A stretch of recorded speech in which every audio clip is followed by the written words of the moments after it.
So the plan from now on is to go through the main images and get you to think about how you would use them. If you would use them, I'd suggest that some of these are major ones. So there'll be paintings, there'll be icons, there's a couple of poems, there'll be some musical items as well. Just something about that mapping sheet that we started with too. The main purpose of that is to show you where we've come from in the total process. So you won't know much about the left-hand side, but that's where your teaching colleagues have been. Louise has been as well. So that's where they're coming from, and to see what paintings we've looked at. So you haven't been to that presentation, so you're focusing on the blue section, but it's just to show you where we've come from. But that has been fully videoed as well, so if you want to go back and look at that or look at the notes. And the other thing I'd said to a couple of you too is, because of my presentation, I've got those multiple slides. I'm going to try and put all the notes in one presentation. I think in fact the written notes are easier, so you can go into a Word document and then cut and paste, or maybe include both versions with some images, I'm not sure, but we'll have to work that out so that you have as little work as possible.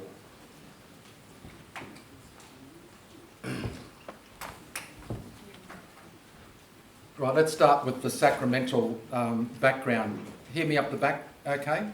Right. So that spirituality book I spoke about, which I'd highly recommend for your library, it's a great one on spiritual formation. Christ is the centre, that's one of the ones up the front. Wonder is the beginning of wisdom. So when you're looking at the arts, or whether you're looking at a sculpture or a film, an installation, and certainly in terms of creation, wonder is the beginning of wisdom, means that the curiosity we have in knowing and learning new things makes us question things. So this idea of critical questioning is really important. So you'll get new insights about the sacraments, for example. That should be happening if you're teaching it properly. The importance of having criteria for selecting works of art. The three transcendentals in the Catholic tradition, and really most of the Christian, are beauty, goodness and truth. And what Bishop Robert Barron says is that once we are grasped by beauty, so you come into a cathedral or you look at a painting, and there's different interpretations of beautiful, but something that grabs you, you are drawn to understand goodness and truth as an act of irresistible attraction to the beautiful. And this can happen in any order. So you can go to goodness, you can say this is good, or this has a certain truth, like the Sistine Chapel, for example, or the Rembrandt painting, or this is a beautiful cathedral, and then you are drawn into different aspects. The theology of the sacrament stems from God as pure being. So this is getting our theology right as the basis for selecting artworks. This is where we're heading. So God is a being beyond being. So God isn't in the hierarchy of created things. God is outside it and yet intimately associated with it. And the incarnation is God's self coming down and interacting with our self. So I often think of the theology of some older people. They say, we can't wait till we escape this vale of tears, like this is not the real place. No, the Our Father says, may your kingdom come on earth as in heaven. The reason why the incarnation happened and why we've got art and paintings is that heaven is meeting earth. So when you look at an artwork, you sometimes say, this is beautiful, this is divine. There's something shimmering through from the presence of God. And then there's a saying there about the sacraments. I'm just going to the most important things. Our lives are not about us. Our lives in the church as a mystical body are not about us. We are part of a living body. So it's a matter of being of service to other people. Yes, we take care of ourselves, but we actually find our meaning in caring for other people. The church is about the business of making people holy, that is, becoming saints. So I don't mean playing harps with fluffy wings. I mean becoming the best person you can in the presence of God. So this idea of becoming a saint is living a life of holiness. And in Vatican II there was something called the Universal Call to Holiness. That's what it's about.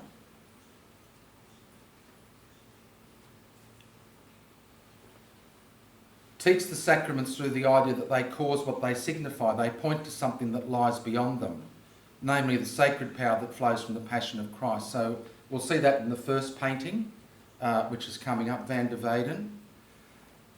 Teach rituals involving, this is one way into it, a pathway in before you get to the painting, some rituals or sacred space involving oil, water, bread, wine, the sign of the cross. So this is a way of getting to the meaning behind the sacraments. Baptism is the door to the spiritual life.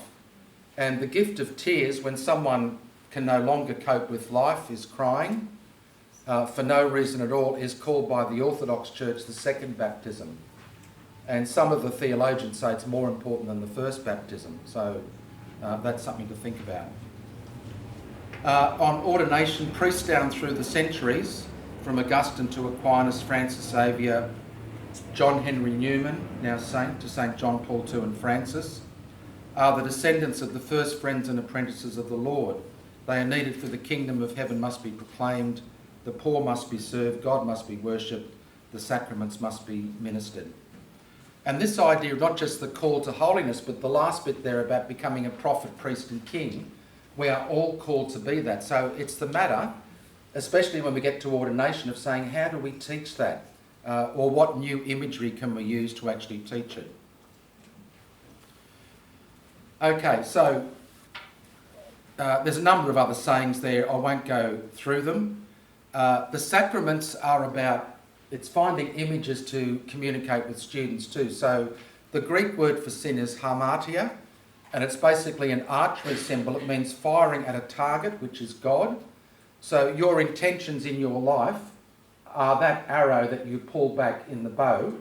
You fire towards a target which is God, and sometimes you get the target and sometimes you miss.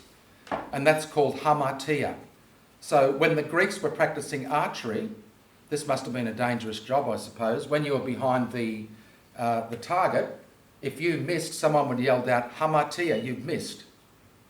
So the idea for sin is actually missing the mark. So what do? You admit you've made a mistake, even if it's a bad mistake, and you've got to keep practicing and trying again and ask for forgiveness.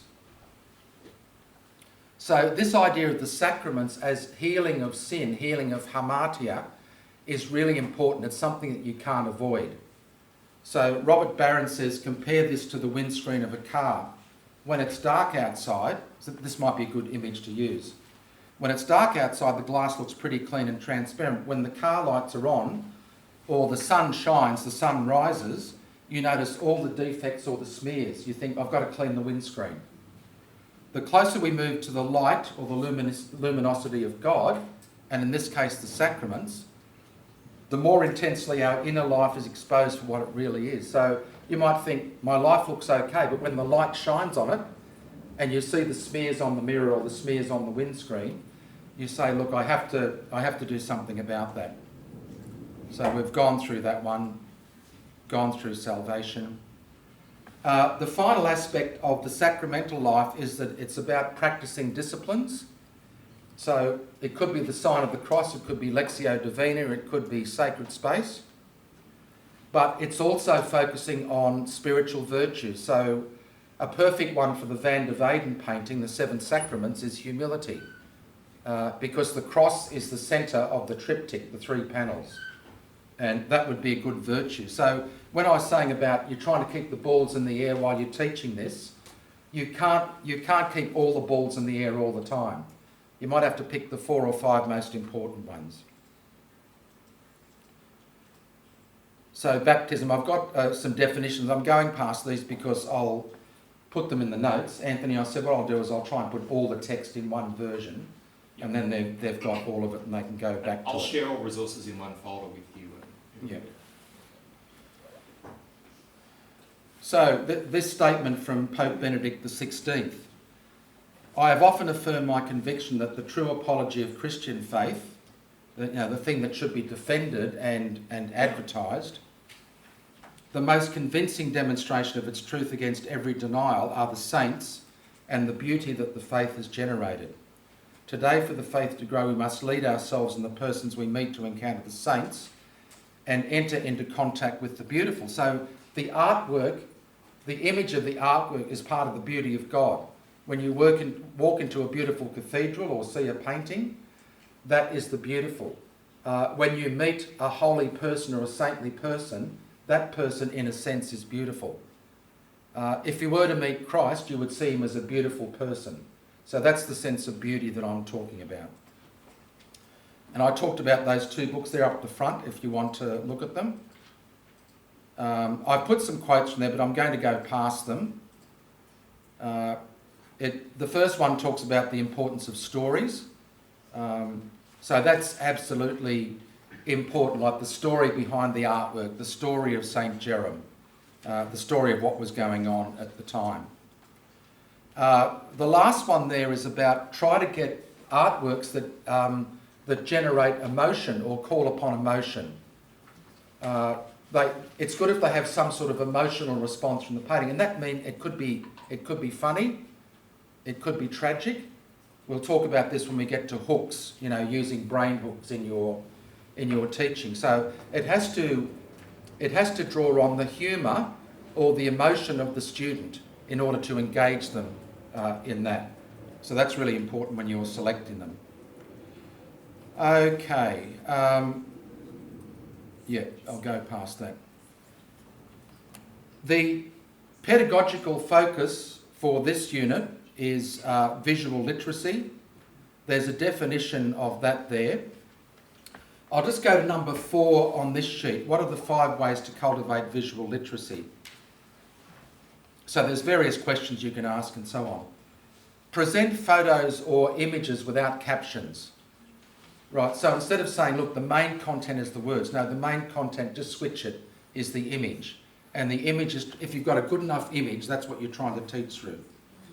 Teach the graphic alongside poetry, or just pick another art form that you can put it in combination with.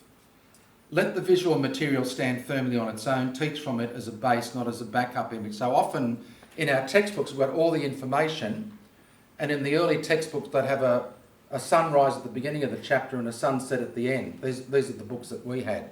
So they were sort of like things that you stuck in there just to, like, they didn't relate to the text at all. So really, if you were creating a textbook, if you had one, you'd have the image as the main image and just a little bit of commentary. Or you would leave it there and bring the commentary in later. Stop labelling students as visual learners. We are all visual learners adding words, not word learners adding images. We think in whole images. That's the way the brain works. In fact, the scholars say if you draw a mind map with images and colour, the student will remember it more than just a plain list of words on the board. So if you think of how you learn, let the images speak in their own right. Right, so this is Van der Weyden. So I've got a couple of close-ups. It's a 3-panel or a triptych. It was painted, well, he lived between the 1400s and 1464, so you can see a lot of these paintings, even though they had a studio, they were painted over 4 or 5 years, so they took a long time to paint. So some of the strategies we talked about, just to link you with the A10 group, is that you can write on the artwork. That is, you can have little lines going out from the painting about what you notice about it. Put the artwork on a page, no words, and then just say, well, obviously baptism is an important sacrament. I can see that from the left panel. Why is the woman collapsing in the middle panel? So you don't, it's important to find out what the literacy of your students are, if you can. I don't think you'll be in any doubt as you go along, in terms of their symbols and in terms of the images. Like, what do they understand about the crucifixion story? That's obviously central to the whole painting. Another way to do that, which I'll show you an example of later, is to put speech bubbles beside certain characters. And we did this last time. What is Jesus saying? Even whether it's a deceased Jesus. What is inanimate objects saying? Even the cross. Even some of the statues. Even the windows with the light coming in. Symbolic of the light of Christ. I'm the light of the world. There's all sorts of things going on here. If you pick the ordination scene is up the back in the third panel, and so is the marriage scene. Okay, so you've got the baptism in the lower left-hand corner. You've got mainly the domination of the crucifixion. Obviously the Eucharist is taking part in the back chapel there, the rear chapel. And then in the right-hand panel, as you look at it, you've got ordination up the back and then marriage. It's in a contemplative context. You've got the woman reading at the front there, next to the pillar. And then you've got the sacrament of anointing at the front. So you can use those two techniques. I'll talk about hooks, which are things that link up your lessons.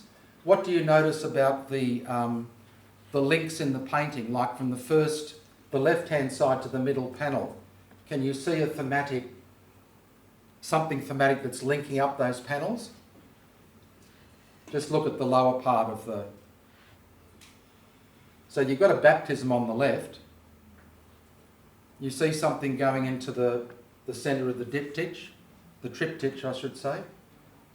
You can see the woman's gown from the crucifixion. So that's actually leading the eye into the second panel. So that's like a visual hook, if you like. There's also angels holding up Latin. You can go deeper and deeper into some of these meanings. So I could decipher some of them, but it's a bit difficult. Okay, so some of the sacraments, if you were looking at that panel, what sort of messages of the sacraments, whether it's any sacrament, do you think it's communicating?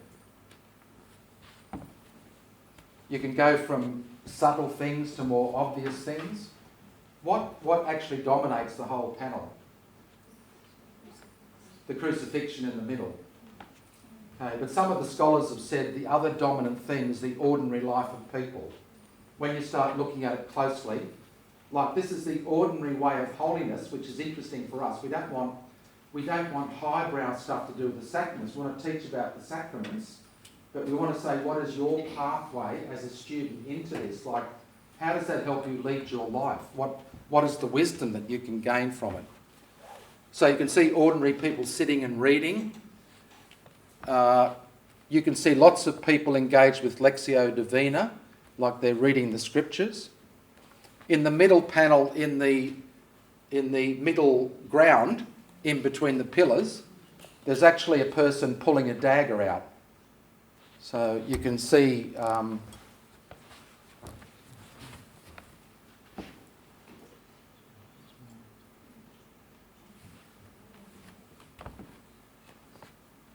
so just there, can you see that red light? What's he doing that for? Good question. So there's once again, are there any possibilities of why he has a dagger? Is he either pulling it out or he's putting it back in? I mean, think of, some of the things, don't forget newspapers too, like the stories of violence. There were 3 stories of violence in the media this morning. So it's easy to tap into, that. So it could be that, it talks about ordinary people just coming to the sacraments, the way they are. He could be using a knife for anything. He could be a murderer who is undergoing a conversion experience. We don't know. So that's what I mean, start with the question. And that's why students are good, like, what is this about?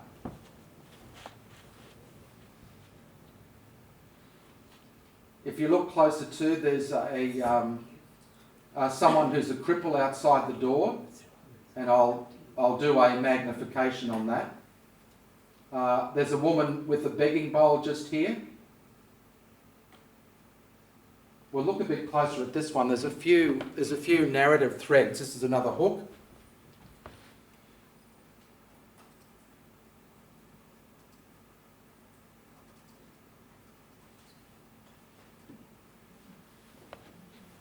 Don't know if you can see that. What is the group focused on? But you'd have to look closer to actually pick it up. So just say the obvious thing, they're focused on what's happening, which is the baptism. Okay, so 2 sets of eyes. 1, 2, 3 sets of eyes are looking at the baby and the baptism. 2 sets of eyes are looking at each other. I talked about a hook before. This is literally hooking up. So they're at the baptism. One of the women is noticing one of the men. She's actually looking across. And they're the ones that get married in the right-hand panel. So we set up this narrative in the painting. So we set up these relationships. Oh yeah, where did you meet? Oh, we met at so-and-so's baptism. So you can see the woman, if you look closer, I think... No, my red light isn't working. Oh, no, there it is. So that woman there is looking at one of those men. I'm not sure which one. And they're the ones that get married over here. And the other hook is, if you look at, ask the students about, are any of the faces similar? There's similarity between the face of the crucified Christ and some of the other people in the painting, especially the person who's dying. So he's made some of those faces similar to create a motif across the painting. So you can see the emotional intensity of Mary collapsing. Mary's in blue there. I've got one later of her in red. I think she had a fairly wide wardrobe. So she wasn't always in blue.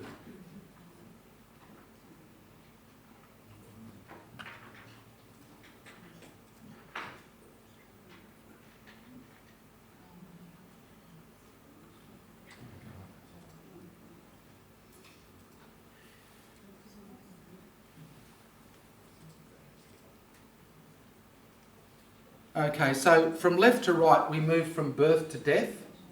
So there's certain transitions. So I'm taking you through this in fast motion, so to speak. So there's a certain transition. The Eucharist is the source and summit of the Christian life.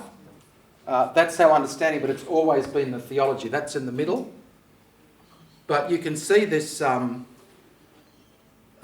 some of the paintings of these times. Another one is...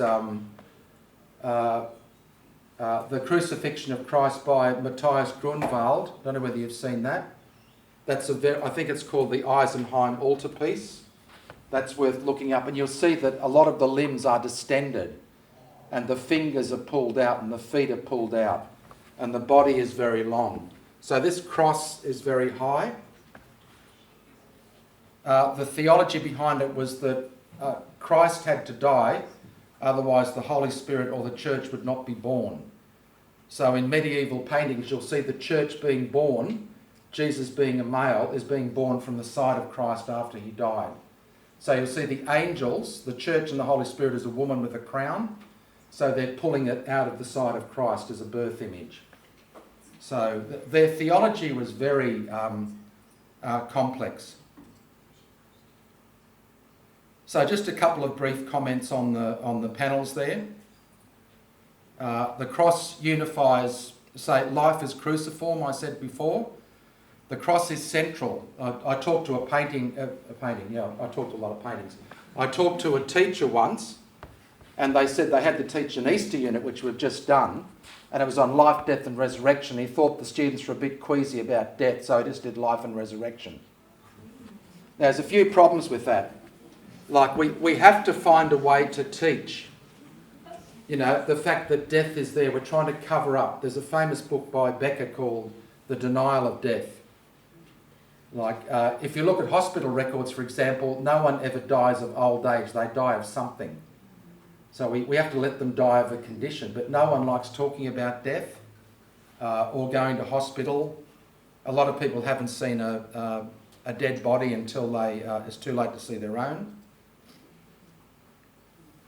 So this whole idea of, I said before, memento vivendi, memento mori. Remember you must live, remember you must die. And we've talked about some of the hooks as well. That's the right panel.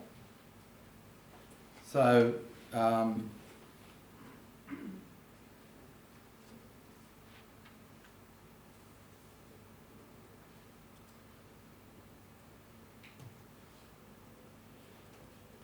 yes, we'll go back to that in a minute. First of all, the baptismal one.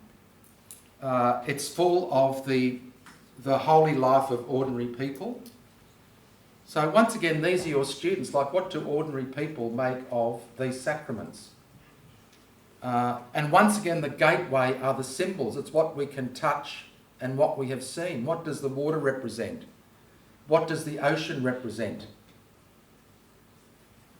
Whatever link that you can find with them. When we say a baptism of fire, what does that mean? And then you might have to go to texts that they know, like the crossing of the Red Sea, all the water texts, the wedding at Cana, where he turns the water into wine, the woman at the well, the walking on the sea, the catching of the fish, and so on. So it's a matter of looking at the symbolism. The baby, if you look at it, is almost looks like it's launching itself into the baptismal font. You know, it's like a plane sort of diving in, if you look at it closely. So naked at birth and almost naked at the deathbed in the right panel. The dog is a symbol of fidelity, and the angels have some banners there on purification and baptism. And there's other interesting things too about the coats of arms.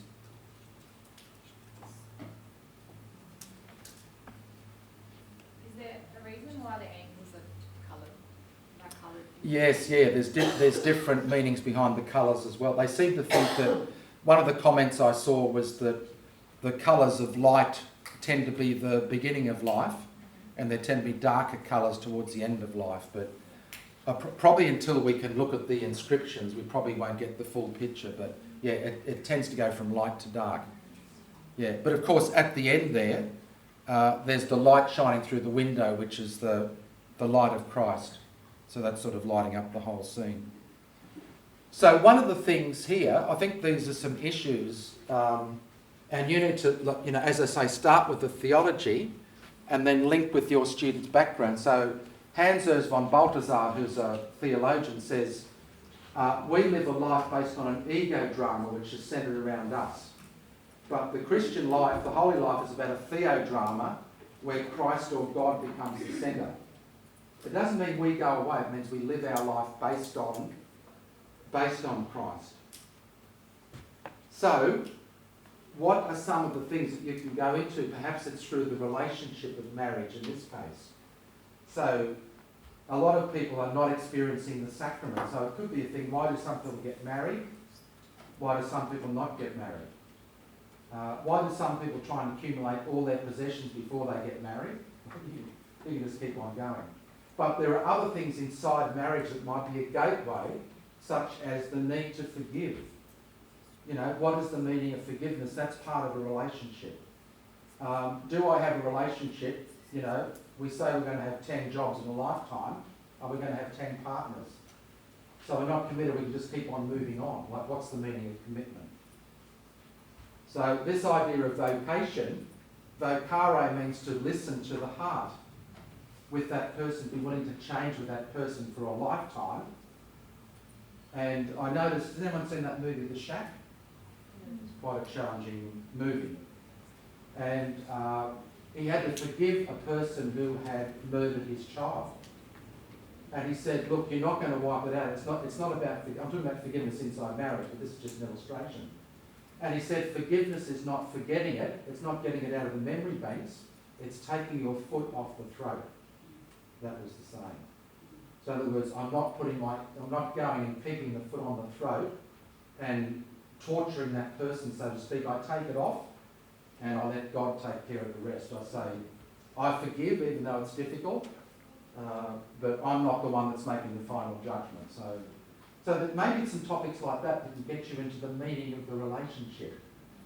So, and then look at the way that Christ treated people in the Gospels. That could be a way in too. So it depends on their gospel literacy and things like that.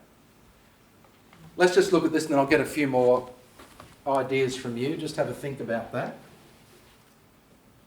So a range of people are presented, the placid and the violent, the well-off, the poor and the destitute that we've seen in the right-hand panel. The Virgin is holding the child at the back where the Eucharist is being celebrated. I'll just see if I can...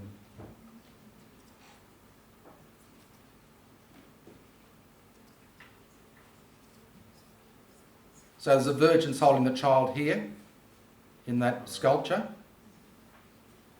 And notice that it's a Eucharistic tabernacle image where it's one of those things, they used to carry these things in the Middle Ages which were tabernacles, and they'd be sort of like prayer chambers, and they would take them on pilgrimage and open them up and all the sacred images would be inside.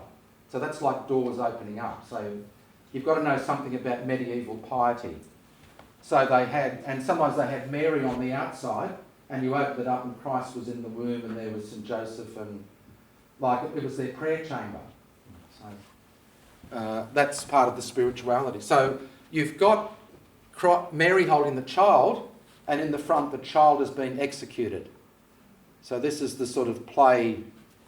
But like once again, every sacrament tells you about every other sacrament. Just say, oh no, we don't have to look at the central panel. Yes, the central panel is the key to the rest of the sacraments. You have to look at it. So don't go past the crucifixion. Just say, oh no, we just look at that during Holy Week. No. That is actually, that's sacrifice and understanding and forgiveness. Forgive them, Father, they do not know what they were doing. That is central to marriage as well, you see. You're being baptised into that faith. So that's the thinking of Van Weyden. So if you listen to the Dutch pronouncing it, they go over the Vaande pretty quick. So it's Rogier Van Weyden. Anyway, you can give a prize to the best pronunciation in the class or something. So the emotional intensity, see John and the women, the bloke with the dagger you can see there. There's counselling and reading of the scriptures up the back. There's the apostles here, so there's some sort of meaning about Paul and discipleship that is going on.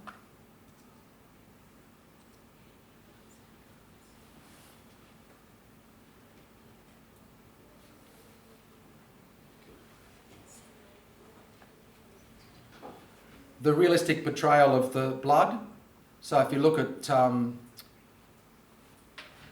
something like some of the movies on Christ, The Passion and some of the others, the fact that it was very medieval to have the blood on you and have the blood on the face. It was being close to the person, so it's like a relic. So you might say that was a medieval thing, but there's tons of stuff that's more challenging than that if you look at medieval piety. The blood of martyrs is suggested. There's 3 depictions of the Eucharist.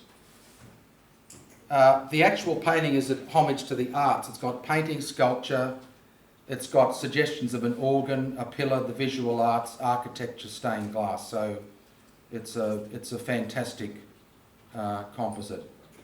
The right panel, the angels are holding banners to do with those words. Ordination symbolised by the blessing of the bishop, the oils, the holy scriptures, the witnesses. And I think that one of the priests is at the bedside as well. They move him up the front. So once he's been ordained, he's at the bedside of the dying man. I've already mentioned the woman in Lectio Divina. Once again, the dog is a symbol of faithfulness and fidelity. So people call dogs Fido, Fido for fidelity, you see. The sacred oils are in almost every sacrament. So they've got a little jug. You can see the person's holding the jug there. There's a suggestion that they used to bleed the person to make them better. And there's a suggestion of a knife there, once again linked with the Passion and the Cross.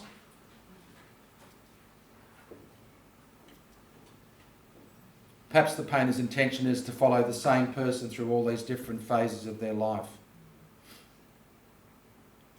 Okay, just one more quote. The place of the emotions, I mentioned this before. Michelangelo is said to have commented almost 100 years later after Van Weyden's artwork, Flemish painting will please the devout better than any painting of Italy, which will never cause them to shed a tear, whereas that of Flanders will cause them to shed many. It's meant to have this emotional impact on you as you saw the painting. And this is the one I mentioned before about Bill Viola. Van Weyden is a reference point for Bill Viola. The Descent from the Cross, another one of his paintings where that's called the Descent of the Cross, or there's another word for it. Anyway, you'll probably know it. Where Mary is holding the dead Christ. Is it the deposition, maybe? Holding the dead Christ. The Pieta. Yeah, and the Pietà as well, yeah, but there's another name for that painting. But don't forget, in movies like The Passion, but a lot of the other ones, they actually looked at the painting, and the scenes of Mary holding the dead Christ is modelled on a lot of those paintings and sculptures. They actually got it at the exact moment where she's looking up like that. She's looking down and then looks up at the camera. So the Passion's focused on the depiction of emotions through expression and gesture, so Viola did the same. Okay, and I've just got something on how you can use speech bubbles, which I'll go into. Here's where you come in. Baptism is the start of the sacraments. I'll just get the... given that as a hook, I think that's a great hook for all the sacraments. And it's like you can read it quite easily, and you can get it explained to you, the various complexity of it. How do you think you teach it? Like, how would you connect? Would you connect with the relationship? Would you connect with the sacrament? Would you connect with the material parts, the oil, the bread? Now, when I say the bread, like, we're not doing Eucharist, but this fourfold thing Henry Nouwen talks about, Jesus took it, he blessed it, gave it, and they ate it. So the four movements are also symbolic of the married life as well. That's the fact, it's Eucharistic. It's actually being in the image of Christ in the relationship. So the Eucharist is never out of the picture, or the oil is never out of the picture. But any thoughts on how you would teach it, or things that came to mind, or how you have taught it? Anyone want to make a comment? Or artworks that came up? So this is probably the easiest one. I think ordination is, I think is more difficult, just looking for the images. Marriage, you can find a lot of there. But I suppose, let's start with baptism, because we can go into marriage. There's another presentation on that. But how would you teach baptism? Would you teach it through the elements? You could take some various sayings about baptism, such as baptism of fire, and sort of get to the meaning there. Any thoughts? Just so people can hear you. I've used an icon. I've used baptism one? Baptism of Jesus as an icon, and the girls love looking at all the elements of that icon. And Yes, yeah. it's also a lesson in iconography, so they Yes. get to understand the symbolism in other paintings as well. Yeah, I think I try and bring an icon into all of the photos, And they seem to love it. yeah. And they've got the symbolic colours as well that they can look at. Yeah. I think And then that's they a great begin to idea. sort of see, they've used that in another painting, and then they'll be able to look at this one and say, they've used blue and red, and they can understand how the iconography travels through time. I know one of the icons of the baptism, there's, what do you call those things on the water? They're really fast little speedboats, what are they called? jet skis. Yeah, it looked like Moses and someone else were on jet skis trying to escape from the sea, but it's actually got, it's got another symbolic meaning, so I'll show that to you in a minute. But I mean, that's good. Are they on jet skis? Okay, they're in the painting, right? That's good. Have a guess. Any other thoughts? I was just thinking when you were talking, it would be quite interesting to have a look at this with Year 8 when we initially do the first lot of sacraments and we look at the 7, to show that connection. But then to bring it back to them when they're in Year 10, to show, And if again, possible, to keep some of the revisit that. things from year 8. Yeah. Yeah. And also maybe in 9 when they're doing sacraments of healing. Healing. You could actually always just keep coming back to this as that first one throughout 8, 9 and 10. Yeah, and that's That why would it's be actually interesting. good for them to do a little, like, whether it's the speech bubbles or whether it's a little illustration that sums up their understanding. Yeah, and so- then you can Yeah, my art teacher friend over here was talking to, we were thinking of putting it on like an A3 paper, having some group stations around a room, so that they move around and they add and they see what everyone else does. Is that a parking lot? I'm not quite sure what that's called. And then I think that's called cooperative learning. got Or fancy names. community learning. Yeah. And then we give them their own A4 sheet that they can go and label and write something about. Now, if they kept that with them, as well, we Yeah. did maybe keep it for them, Yeah. and that way they would they'd be able to come back to that every year. Yeah, if it's possible to As, store it as, electronically as as well. as the leader, we could just scan it Yeah. and upload them, and then they could, just have a look at. Yes. Yeah, Remember that's when good. this happened, and then you did this. So now let's just focusing on these sacraments Yeah. particularly. And I think it's good for giving that idea of going deeper. Like I think drilling deeper into something instead of just going across all this Yeah. stuff all the time. Yeah. Yeah. Okay. Yeah, thanks for that. And in terms of communal learning, something I'll come to, I think it's the same painting as a communal poem they can write.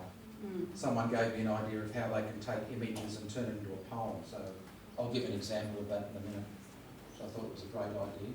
Any other, do you think of artworks or ideas or things that have worked? Really simple way I've started to teach the sacraments of service. So I always start with this particular image. It's really simple. You probably all used it at some point or another. And I just get them to reflect on the colours associated with each sacrament. But it's also my way of getting them to categorise what the sacrament is. Is it service? Is it this? Or is it that? So when you were saying before to start with like a really basic image and then progress into that, I could then ask them, can you identify which one is baptism? What tells you it's baptism? What elements, from the first image can you see present? And then maybe start... And then build it up. And then build it up from Can you there. think of a scripture passage? And then also asking them the questions, like brainstorming around it. What makes it a sacrament of service? What makes it a sacrament of healing? What are some things associated with that sacrament that made it part of that category?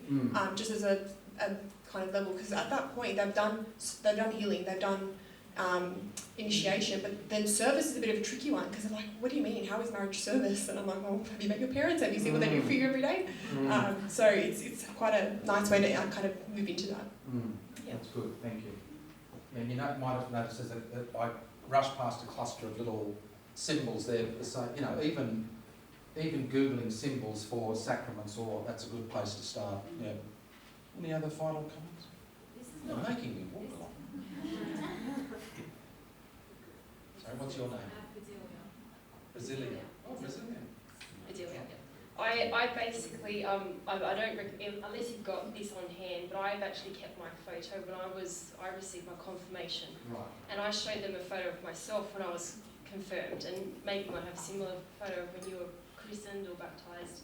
And the girls love seeing that. It's a bit of a talking point. And then I've actually encouraged them to bring in their own photo and show the other girls, and they don't mind doing that in Year 7. I'm not sure about later years, but it makes it more personal, and it opens up discussion. And especially like hearing, Miss, you haven't changed that much, you look the same, or something like that. But yeah, and then they can see that my faith is an active part of my life, and I went through the same thing they're going through. So yeah, I don't know, just a suggestion. If anyone's done that, yeah. Well, yeah, and when we said it was based on narrative, I mean, Van Veen is trying to tell a story across a life cycle. And there's another one by Caravaggio where he's got the 7 works of mercy, and he's got them all in the one painting because there wasn't enough room to put them in the chapel. So he's got the 7 works, caring for the dead, feeding the poor, all in the one painting. So he's trying to tell a story about a life cycle as well. Okay.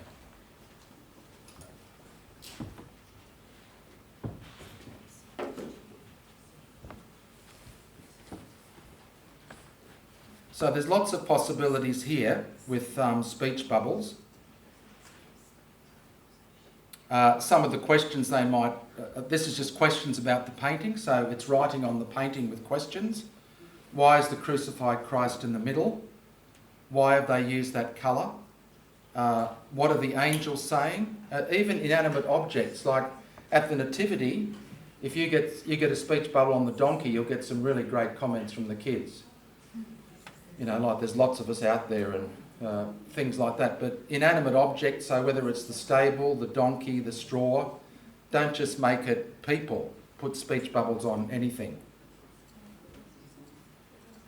So that one is something you can adapt for the class.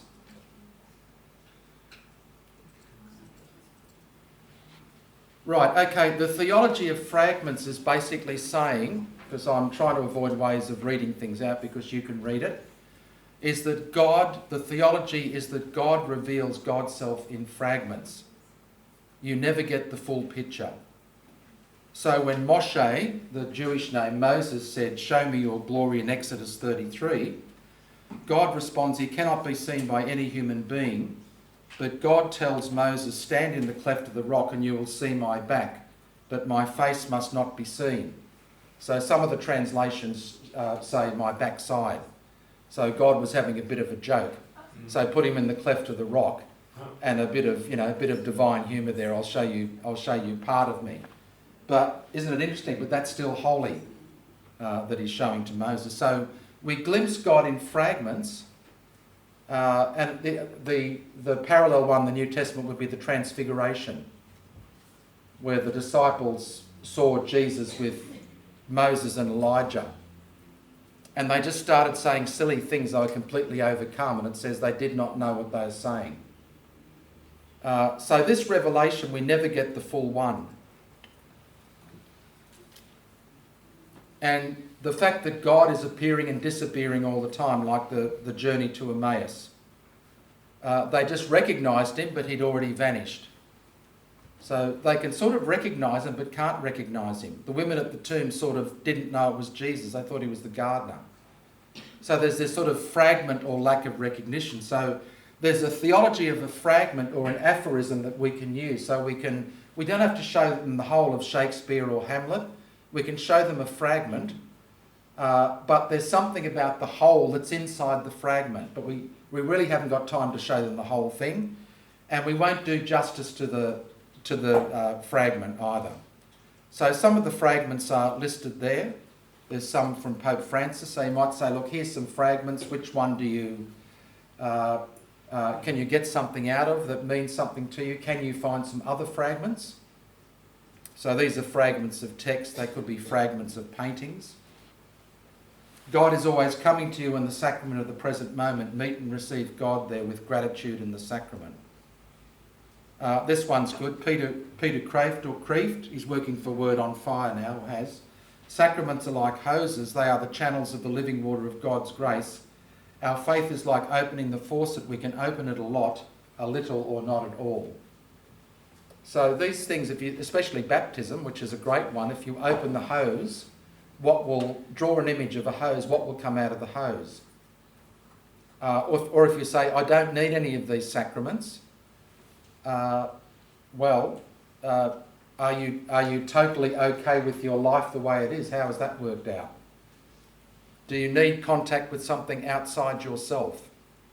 Do you need a role model outside yourself as well? Like these are areas for discussion.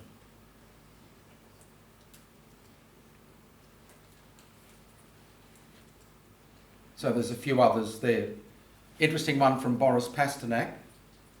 practicing Christian. Love is not weakness, it is strong. Only the sacrament of marriage can contain it. So I'm saying that this power of marriage and relationship is so strong, it needs to be bounded within a sacrament. So to say, you're marrying because you're weak, no, you're marrying because you're strong if you've ever tried to work out a relationship and have children and care for parents and so on. So there's a couple of books on aphorisms if you want to get them. I've included a few throughout.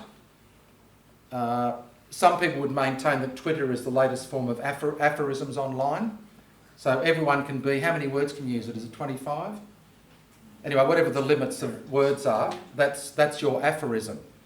So philosophers are using Twitter because they've got these pithy statements that they can send to each other to get each other to think. There's an Oxford Book of Aphorisms. If you look at the conversation, which is the ABC page, there's quite a few articles, they're only 2 or 3 pages long, on the fragment. Like, why is the fragment, the philosophical fragment, important to read? And it takes it from, so Heraclitus, for example, you only step into the river once. By the time you try and step in the river again, it's moved past. It's a metaphor for life. You can only step in that river once because the water has flown past. But, there's not one meaning to it. There's many meanings to it. So that's the bed of Procrustes. We talked about Procrustes, the bloke that was stretching people on beds or cutting off their limbs. Another icon that I'd suggest, and then we might go on to marriage after that and get some ideas on that. The one by Zagatov, The Baptism of Christ. So some of the questions there, what is the symbolism of the water? And see, I'm choosing images where I'm gathering the literacy is not great. It's only a beginning literacy on the scriptures or in artwork. So if the students know more than that, we'll go to another image. But even the hands in the shape of prayer, the hands next to the heart, the head bowed. If you look closely, there's little fish there as well in the water. So it's the symbol of the fish. You can just keep on going. So, that Greek word ichthys is the Greek acronym for Christ, Son of the living God. So there's all sorts of hidden. And Jesus not drowning because God has conquered the waters. God has mastered the waters and the storms. That's the sign of the divine presence. Another great one that I found is a sculpture of John the Baptist baptizing. And I've put a few close-ups here, like some of the symbols. You could focus on, say, the icon that you mentioned down the back, the Orthodox icon that was mentioned down the back there, or one of the other ones. But you can see the foot crushing the snake. You can see the axes at the root of the tree. You can see the honeycomb in the front. You can see that's basically locust and wild honey. You can see the locust on the branch there. You can see the olive tree. So there's also these sorts of symbols. I mean, high realism, that's a fantastic one. Looks a bit like molten lava or something coming out, but that. So there's actually background to that, the Baptism of Christ by Rip Caswell. So there's a few. Now this is the one that I'm using. Yeah, so I'm not sure if it's the same one, but this is the jet ski one. So there's lots of, and you can see a lot of the same symbols. You can see the axe on the left-hand side there. Is this the same one that you use for, or similar symbol? Yeah. What's the axe again, Peter? John the Baptist is about taking the axe to the root of the tree, and if you don't repent, it'll be chopped down and thrown into the fire. It's that the wrath of God's judgment is coming. It's actually interesting to compare baptism is about the coming of the kingdom. What was the message of John like compared to the message of Jesus about the kingdom of God? So John is the greatest of the prophets, but those who follow the gospel are even greater than him and will see greater things. So the angels have got the clothes. Often Jesus is shown completely naked, and this is to be born in God, to be baptised. Notice Jesus is standing on the water, is Lord of creation. But the thing about the sacraments is that the power goes into all of creation. So especially with the resurrection, the power of the risen Christ transforms everything. So this is something that we can't see. So this theophany icon, the dove inside the mandorla shape, it's really more of a host shape. The mandorla's more almond shaped. You can look at John the Baptist and any of these. I mean, the idea of the first creation and the nakedness of the first creation, the innocence. Notice also this is heaven meeting earth. So once again, if your theology is right, you've got heaven meeting earth. So the human and the divine are meeting, and it's in the presence of Christ, truly human, truly divine. Maybe design a ritual for the students, apart from anything else you do. Get the students to, as part of, do you have to make it part of the assessment, or will they do it? I'm not sure, but a ritual involving holy water and the elements of baptism. What would you bless as sacred in the sight of God, and can you write a prayer to go with that? So other fragments on baptism there. So it's really, once again it's saying, what do you understand from those? What does that teach you about baptism? So these are some of the earliest formulas for baptism. There's a poem about baptism that's very hard to find. I've tried to find things that go together theologically and symbolically. So notice a lot of those symbols like the fire, the water, the new life, Christ as the centre. Like a lot of those things are reinforced in that poem. So, but I suppose it's not a mini theology class. You're really trying to get to how does this affect the lives of the students? Like you mightn't be going to a parish, you might be going to a parish. If someone says, oh, those 10 commandments are great, but I reject them. So the teacher has to come back and say, well, what are your 10 commandments for living? Like, don't let them get away. Right? It's really raising questions for them and their own life. And say, look, you can reject the presence of God and the sacraments, but really we're here to make you think about the purpose of life and for you to reach your full potential. That's what it's about. Okay, so there's a couple of other resources. Come to the water. So these are some things that comes up. Prince George's christening over in the UK. Alison Krauss and the Union Station have got Down to the River to Pray. There's a whole CD on River.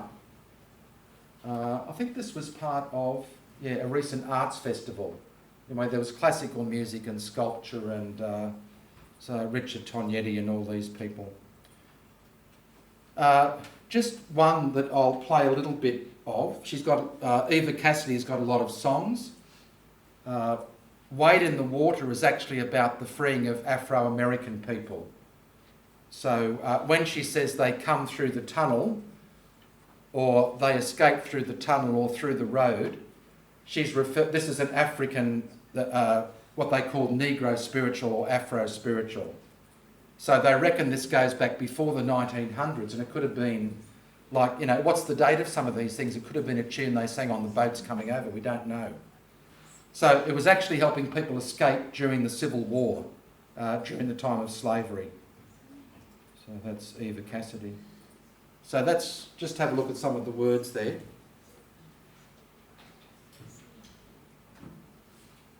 So you can see in the third verse on the right, must be the children that's coming through, is a reference to the slaves coming through the tunnel and escaping. So there's a lot going on in the song. And once again, what do the colours mean? Red, white and blue.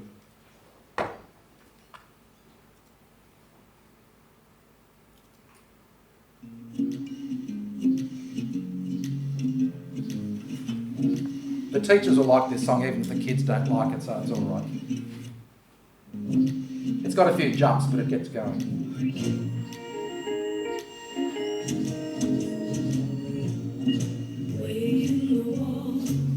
Is that loud enough?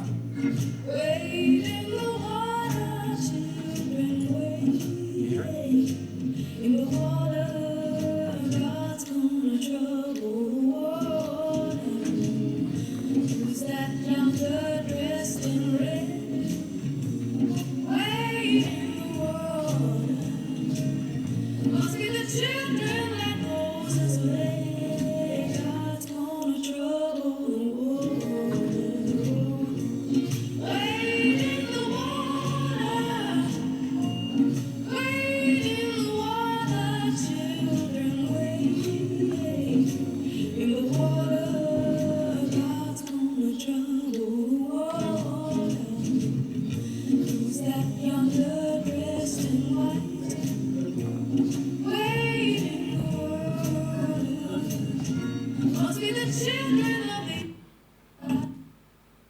Come on, Eva. Let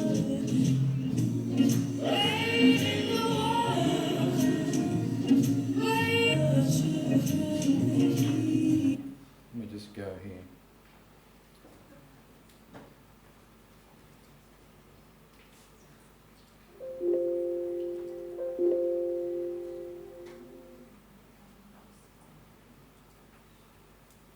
Let me bring it forward.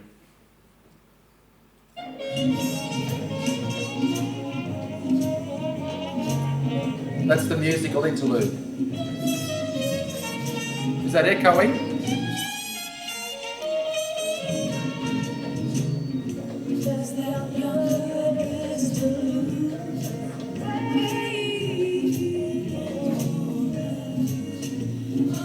Is that better?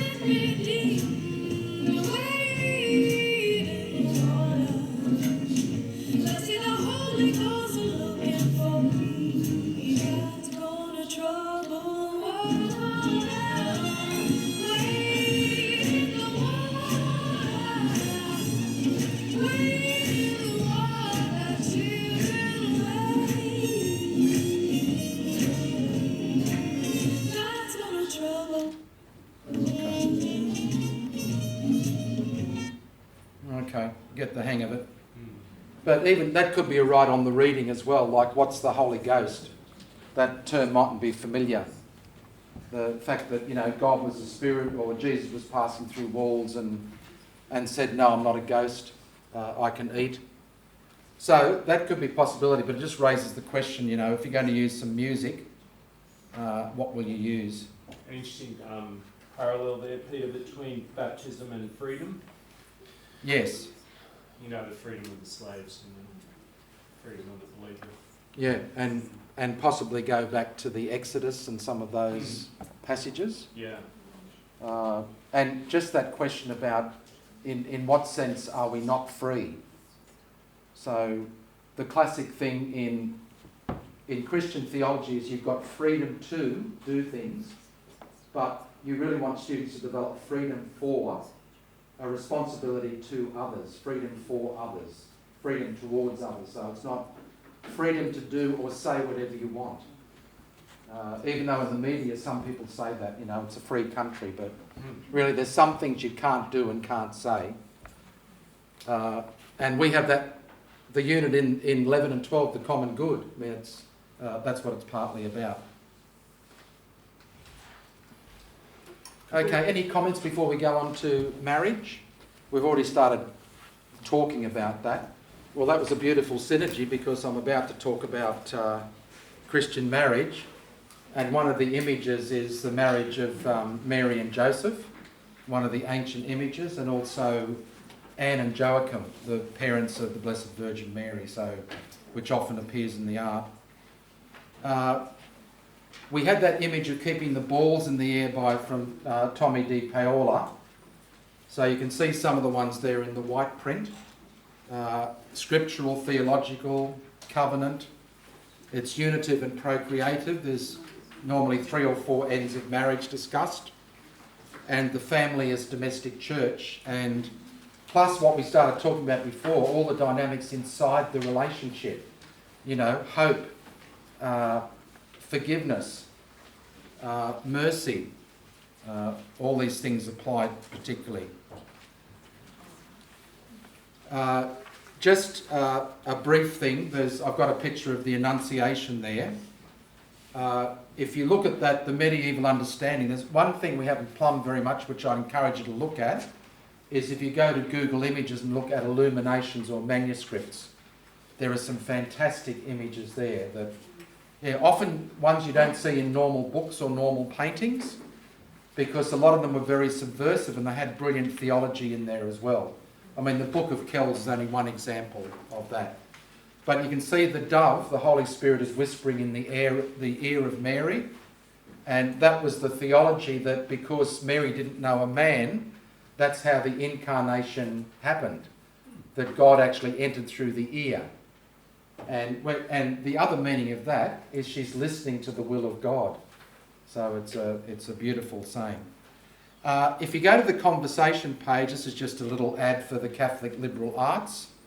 You'll see these articles. So if you go to that website, it's got articles like why the Renaissance man and woman is making a comeback and a number of other articles. So if you want, you've got some longer ones there and you've got some shorter articles that I've given out. But if you want some short ones for your teachers, they are excellent. They're only about 2 or 3 pages long.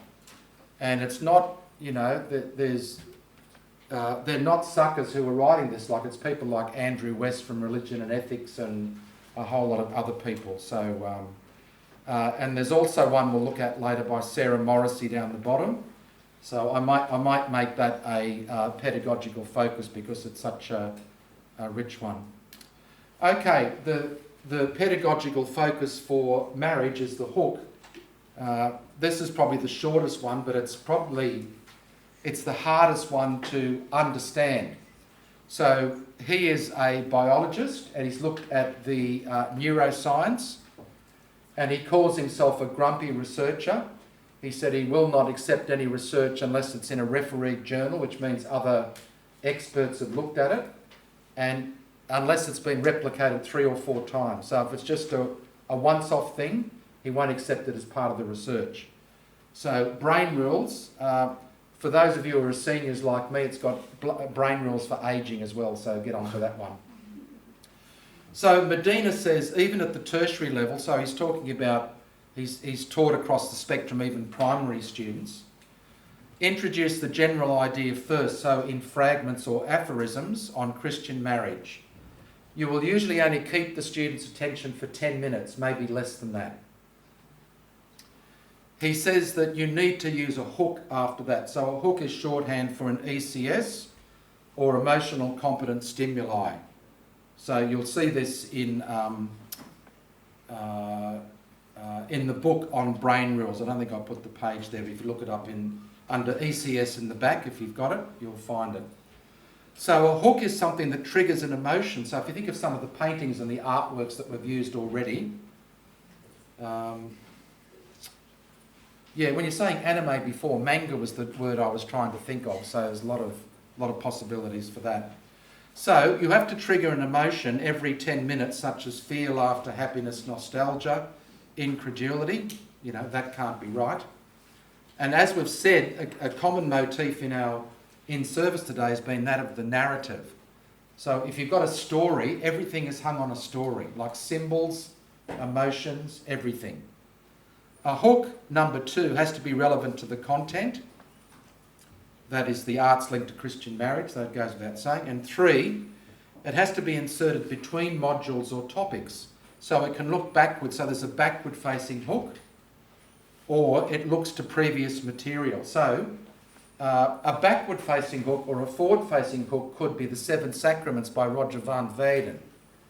So you can keep on referring to that as a hook right throughout the whole topic, because you've got different aspects you can look at.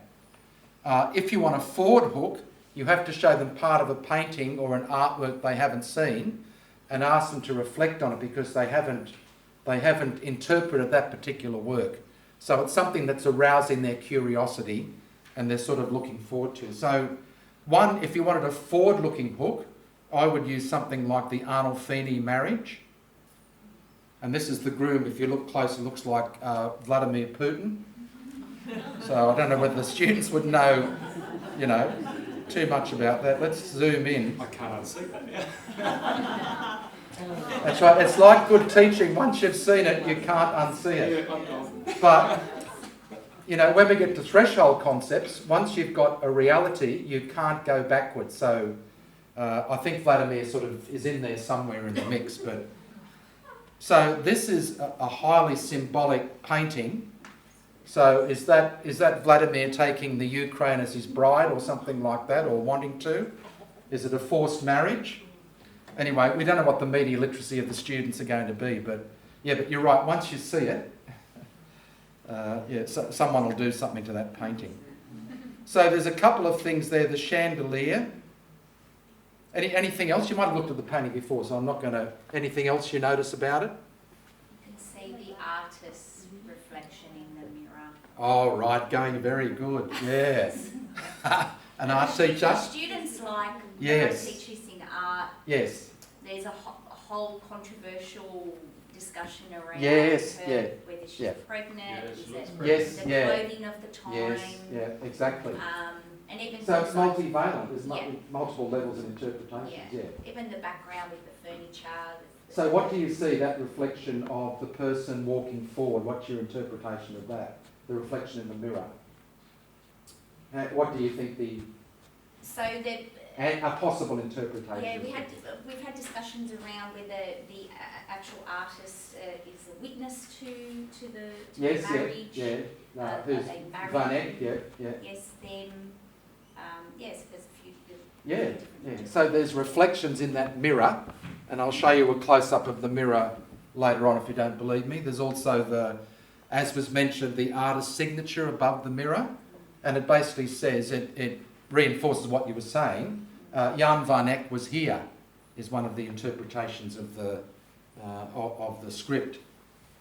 There's some rosary beads hanging beside the mirror, because you can see a little cross beside the tassels. So that's all about the devotion. And as you said then, is the woman pregnant, or is it just the way women were painted in that time? As a whole debate about that.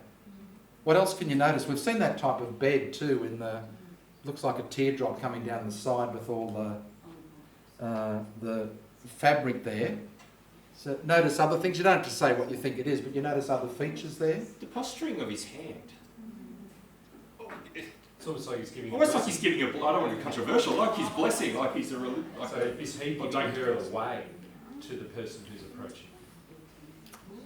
There's all sorts of interpretations of the hand, and of what hand the bride is giving and what hand the groom is presenting, of what socio-economic group they belong to. Don't forget in those times too, this is what makes it interesting in terms of the narrative. People had very little furniture in that time, so they might have had a chair. They sat on the bed to entertain people, and to have something to eat and drink. So the bed was part of the furniture. So it had to be good for that reason. You can see there's a few other things you can see. We were just wondering what the images are. It's quite small, I know, but the little depictions around the mirror. Yes. What are they? You mean on the actual... Oh, right. Just wait, I'll show you in a minute, Okay. and you can tell me. Apparently on the top of the bed, the carving up near the bride's head is, from memory, I think it's St. Margaret, who's a patron. Notice one lit candle for the marriage. Anyway, we'll show them to you. One of the clogs, you have to go back into the society at the time. one of the possible interpretations, and that's why I recommended the Hannah Gadsby article. If you look up the Arnolfini marriage or contract, she said that there was one theory held about the painting at one time, but that was actually debunked by other evidence to show that they were married later. They weren't actually married at the time. So if you were a wealthy person, you wouldn't have clogs because you'd be on horseback all the time. You'd actually have expensive slippers and whatever. So that showed that they were walking through the mud or through the streets. And basically the streets at that time were their sewage system as well, so you can imagine that. There's fruit on the side there on the left. There's light coming in. So let's...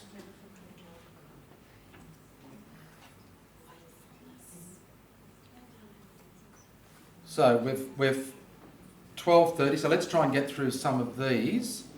So as a forward hook, this could be good. So maybe also use this as a flipped classroom. Give the image to the students, so don't do any reading. If you can, don't do any Google research. Just write what you think is happening, a bit of guesswork.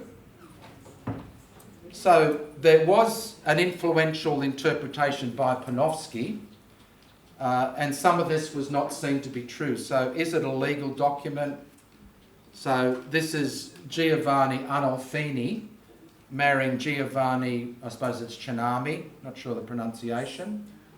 So some of the interpretations, and some of these have been challenged, as we've said, the mirror as God's all-seeing eye, or merely just showing the witnesses at the wedding, the small dog, the shoes, the oranges. I mean, is that it? You can't get pregnant if you have scurvy. So the oranges were to prevent scurvy, and that's why a lot of the first fleeters survived, because they had access to oranges, so a bit of an Australian connection. However, in 1990, a document was discovered that showed that they were actually married 13 years after this portrait was painted. So it couldn't have been a formal wedding document. So what the Great Paintings say, which is the book there, I took that as fairly authoritative. The couple are rich, and you can see some of the features there, but he's not a member of the aristocracy. The cramped interior indicates middle class. The bed is symbolic of marriage. Now, to answer your question before, the mirror contains medallions from the scenes of the Passion of Christ. So it goes back to, I'll show you a close-up of that in a minute. We thought that, but then... Yeah, but once again, see, this is the link. It's like a hook across. The Van de Weyden painting had the crucifixion right at the centre. Yeah. But what is the meaning of that? Yeah, we noticed that... The crucifixion's right at the top. But then we noticed that they were sort of out of... But there's also scenes of the Passion all around the mirror. Yeah. That's what we're trying to work out. Yeah, I'll show you a close-up. So we initially thought they might have been... So it's not the stations. Yeah, yeah. So, and some of the historical, the couple can pledge an oath. At that stage, they didn't need witnesses. That came in at the Council of Trent. So it's an interesting historical... So the two people in the painting are the witnesses. So there's a few more there. So why does the man take the wife's hand in his left hand? So it could indicate that they're from unequal ranks. So they're not of the same rank. Otherwise the hands would be different. That's one theory. What is the carved monster above the wife's hand, which is on just below the circular mirror? There's the lit candle. St Margaret, there we go, that just below the chandelier, that was St Margaret, who's the patron saint of pregnant women. So that's why she's there. So other meanings, as I said, for the other paintings, I'm not claiming this is the only one, but just in terms of what some of the research articles said, there's some of the other ones. So you could link these. You can't say, well, this wasn't what Van Eyck intended, but we could link this to certain scripture passages about marriage, the wedding of Cana. Like Moses, you were standing on holy ground. That's why they've got the shoes off. We don't quite know what the associations were. So it says Jan van Eyck was here. So that's a close-up of the mirror. And you can see the reflections of the two people walking into the room. or standing outside the room. Is that the artist in blue? And you can see the scenes of the passion and the death. Christ carrying his cross, the crucifixions up the top. Jesus is risen from the dead down the bottom. So what does this say about Christian marriage or about the contract? And that's the signature. Okay, there's a couple of, just let me try and finish Christian marriage, because then after lunch I'll go into ordination and show you a few as well. So I'd suggest have a good source of theology. I've found this one of the best in your, I wouldn't say get it for yourself, but get it in the library, or get it as an e-book, the Oxford Handbook of Catholic Theology. I keep on reading Barron's Scripture Reflections, Robert Barron, and also this one. And I've been reading theology for ages, and I always find something that is new, you know, something that is I haven't come across before. The image of nesting cups in marriage is like babushka or matryoshka dolls, those little dolls within dolls. So one visual teaching method is to have the dolls, and my wife has used this in the classroom for scripture and prayer, and get the students to guess what's inside the next doll, and it gets harder and harder, and then goes to the centre of theology about marriage. So you might just have the vows on the outside, and it gets deeper and deeper into the meaning of marriage as you take the dolls out, but it's got to do with your lesson as well. Christ, the church, the liturgy and the sacraments are interrelated like nesting cups. First, Christ is sent by the Father. So this is getting our theology right. Christ is the sacrament of God. So the other person is in persona Christi, in the person of God. The poor person, there was a person that I was outside a store at Harndorf when I was travelling recently. I call it my South Australian wine odyssey, but he was just outside an IGA and said, if you buy me anything, I'll eat it. So we bought this bloke something for breakfast. I mean, that's the face of Christ.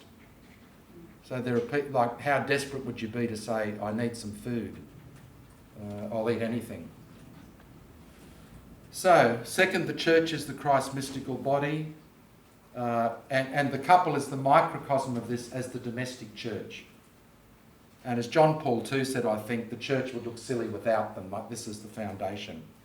The liturgy is the church in motion. The sacraments serve the liturgy by causing the glorification of God, and really showing there should be something beautiful about the liturgy, beautiful about Christ, beautiful about the married couple. It goes all the way through the sacramentality.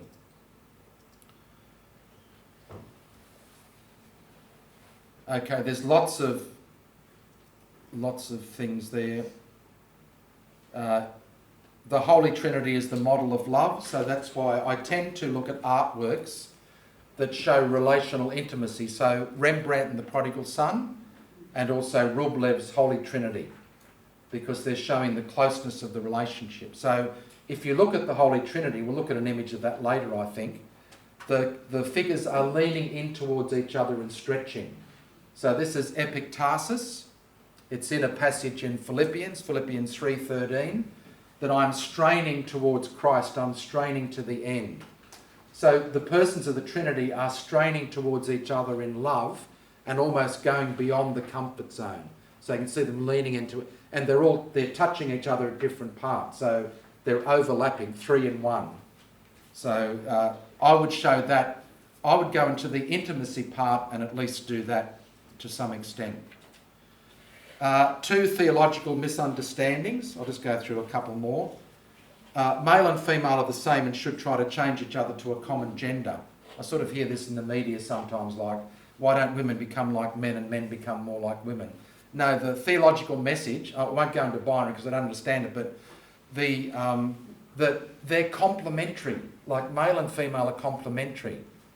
You're attracted to that person, they're attracted to the other. I would say any couple is like that. You're attracted to certain qualities. So any sort of relationship. Second, at the wedding, the two people promise, this is a misnomer, a misunderstanding. They promise always to feel a certain way about each other. No one can promise this. What is vowed is that any challenges faced in the future, will be placed within this relationship in God's grace covenant and dealt with together, two persons as one. As G.K. Chesterton quipped, the human person is a quadruped. So we're one person, we're a team, we're a unit with one person, with four legs but one relationship, so we're that close. There's a beautiful passage in the scriptures on that as well. Okay, there's an article there by Simone Weil on beauty, and it's basically about gravity and grace. That it's about these two worlds meeting I was talking about before. We're pulled down by gravity, which is probably being our worst self, and God's grace is pulling us up to be our best self. So it's sort of a struggle between those two. So once again, it's heaven and earth meeting. That's the theology. So the kingdom is about earth becoming like heaven, not vice versa. Okay, there's lots of people that talk about beauty. There's a couple of quotes there. For Karl Barth, Mozart's radiantly beautiful music conveys a sense of the goodness of creation and presents audible parables. So that's Mozart, audible parables of God's kingdom. So that's a beautiful one. If you experience the presence of God, this is Rudolf Otto. This is something for you as teachers. I don't think Year 10s would understand this, but maybe the more advanced ones. He said, whenever you have experience of the beautiful or the holy, he calls it, Latin words, mysterium tremendum et fascinans. It means you have an attraction to the beauty, but there's also an awe or a terror there. So, for example, that could be with a person, like the person could scare you, but they could be very attractive as well. Like the power of that person, the power of their personality. Isn't that how God is recognised in the Old Testament? Yeah. That's right. So it's the presence. I mean, even the burning bush must have been amazing and beautiful, but it was dangerous. Like, don't get too close, take off your sandals. And, you know, if you think of nature, if you've got I don't think anyone has not got any spiritual experience, but if you look at a fantastic wilderness landscape, you think, isn't that fantastic? It's so beautiful and fascinating, but I could get lost up here, like there's something that strikes terror into you. You say, I'm alone here. If I met a serial killer, I'm gone. I don't know if you think that, but that sort of crosses my mind if I'm out there. So that's an experience of there's something fascinating, that awful, which means full of awe, but it strikes terror into you as well. And what Otto was saying is that's guaranteed as an experience of God's presence or God's beauty. Yes. Yes, yeah. And also Jacob wrestling with the angel. You know, he was filled with terror. So if you read some of these accounts, it's all in there.